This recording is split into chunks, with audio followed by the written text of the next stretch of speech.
blessed Sunday sa ating lahat. Ayan, nagising ako ng 6 a.m. Good morning. Dito, tumayo na ako, nagtupi ng kulambo, kumot, unan, nais ko yung higaan ko. Tapos yan, tulog pa si Lola dyan. Ito, magsa-cellphone muna ako.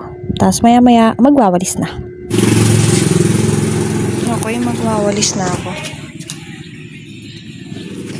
Konti lang yung kalat kasi pinutol, binawasan.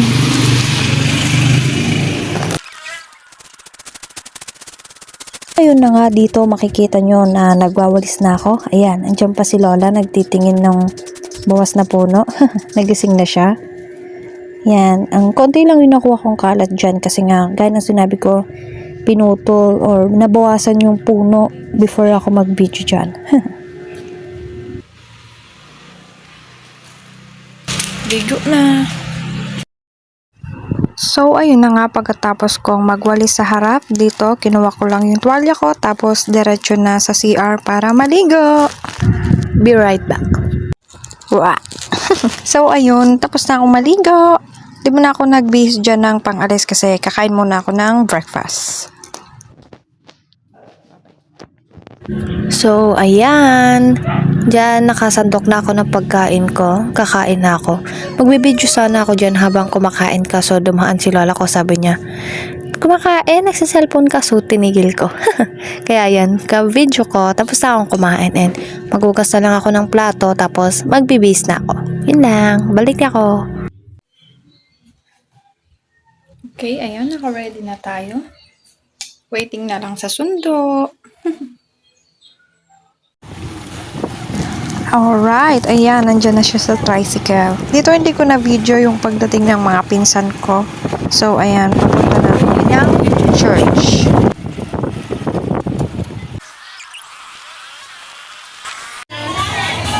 So, ayan, dito pagkarating namin sa church ay pumasok na kami agad sa loob kasi 4 seconds na lang mag-start na ang service. Kaya, ayan, tumayo na si Kuya JM dyan dahil siya yung presider namin.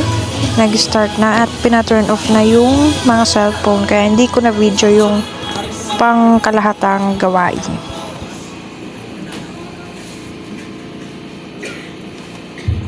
Praise. So, a blessed, glorious, and victorious day po sa bawat isa. Ito, short video clip na kinuha ko sa FB Live ng church namin nung day na yun. Cute. Ayan, eto, dito na yung pinaka-last part ng Sunday service namin. Ayan, last na yan na praise and worship. Tapos, pagkatapos niyan is, uwian na yung mga ibang hindi attend ng youth.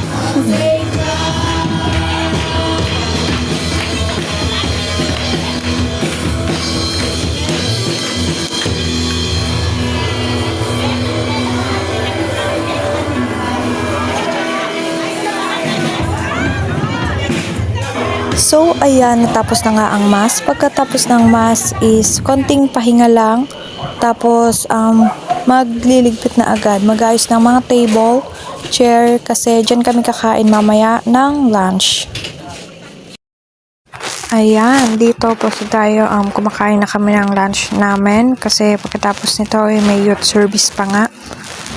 Katapos nito, konting pahinga lang, saglit, tapos, ayan, may kakanta na sa praise and worship, gano'n, tapos mag-wait na lang ng ilang sandali, and proceed na tayo sa may youth education.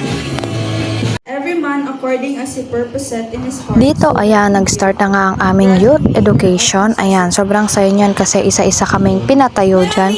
Tapos may pa-spinning wheel pa yung leader namin sa youth education. Tapos kung sino yung matuturo doon, siya yung unang mag-testimony tapos mag-share ng mga karanasan niya. Tapos dito si pastor yung magsasabi doon if faith ba yun or no. Tapos ayun, hanggang sa lahat kami ay makaana. Di ba nakakarinig na ako ng word nun. Kaso parang ayaw ko pang 14 kasi. 14 years old pa lang ako. Ayan, pagkatapos naming isa-isang patayuin dyan, tinapos namin yung youth education by prayer. Tapos, pagkatapos ng prayer, ayan, niligpit lang namin yung mga ginamit namin, yung mga table, yung mga chairs. Tapos, pagkatapos nun, uwian na!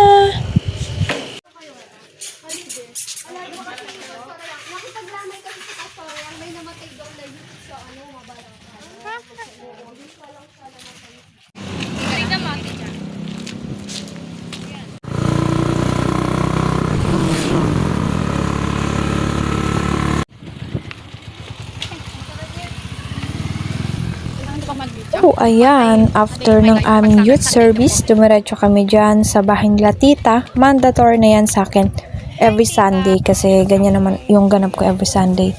Tapos yan, hindi talaga mawawala yung kakain uli kami ng lunch. Pangalawang lunch namin yan. Tapos may kasunod pa yan, mamaya may merienda pa yan. Tapos ayan, nag-usap-usap lang kami, ang tagal namin nagtsikahan dyan. Ilang oras ako sa kanilang nakatambay.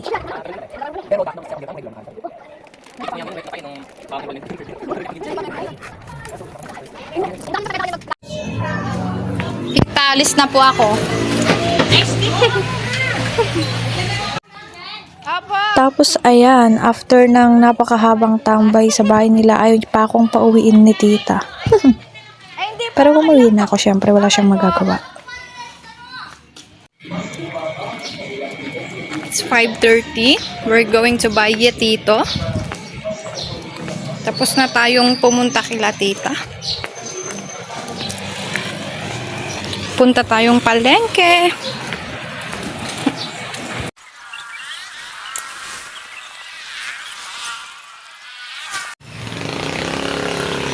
I got my Yetito.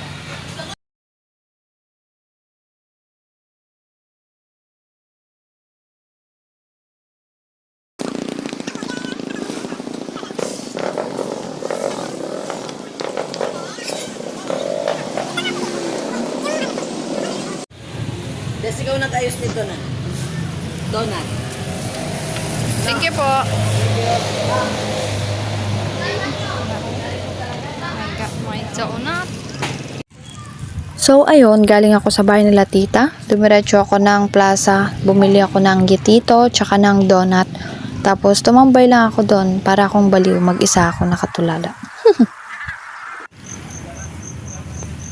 It's 6 p.m. Uwi na ako. Uwi na po ako.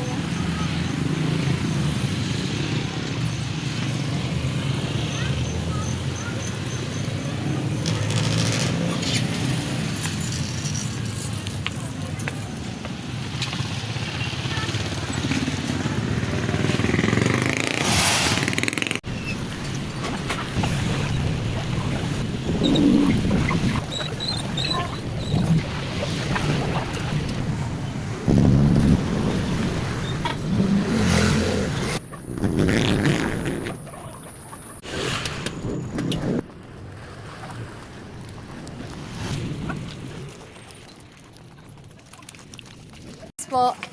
Nung papunta na po sila kila. Tapos ayan, after ng aking napakahabang lakarin, sa wakas nakauwi rin. Pinagalitan pa ako dyan kasi ba't daw akong ginabi.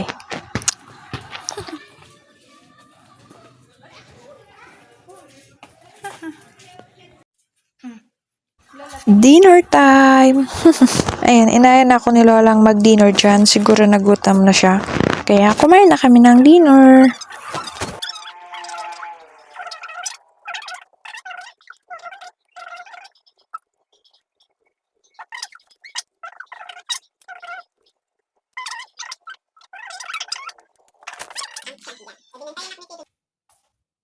So, eto na nga, nandito na tayo sa aking pinaka-favorite part after ng napakahabang araw, ang maghilamos. Ayan, naghilamos lang ako. 9 p.m., 9 mahigit na akong nakapaghilamos dyan. So, ayun. So, ayun, after kong maghilamos, ayan, nilagay ko lang sa marumi yung damit na sinuot ko. Tapos, dumiretso na ako dyan sa kama. Hindi ko na naplansya yung uniform na gagamitin ko for tomorrow. Kasi, anong oras na rin yan, kailangan ko nang matulog dahil mabagal akong gumayak. Kaya yon, bukas ko na lang siya paplansyahin. Ayan, pumasok na ako sa aking kulambo para matulog. Yun lang, good night!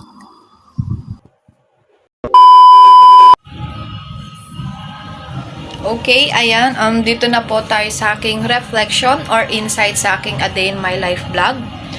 Dito po na-realize ko na sobrang saya or sobrang productive pala ng Sunday ko kasi ang dami pong ganap ng Sunday ko and every Sunday, ganun po yung mga ginagawa ko.